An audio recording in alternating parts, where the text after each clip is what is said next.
En prélude à la double confrontation face au Kenya, les Lions indomptables multiplient les séances d'entraînement depuis plus d'une semaine. Quartier choisi, le centre d'excellence de la CAF en Bankomo avec un staff rénové sous la diligence de Jean-Baptiste Bissek, désormais entraîneur principal de cette équipe.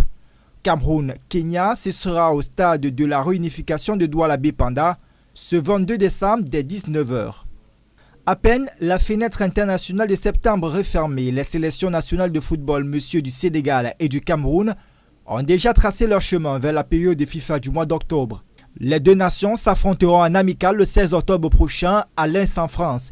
Il s'agira de la première rencontre de prestige entre le Sénégal et le Cameroun depuis leur affrontement mémorable en quart de finale de la Coupe d'Afrique des Nations en 2017.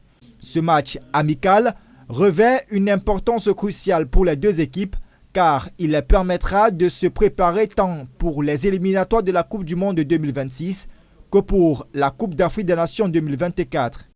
4 jours après la tenue de la réunion de son comité exécutif, la Fédération camerounaise de football n'a toujours pas publié les résolutions de son conclave tenu le 11 septembre dernier à Garoua.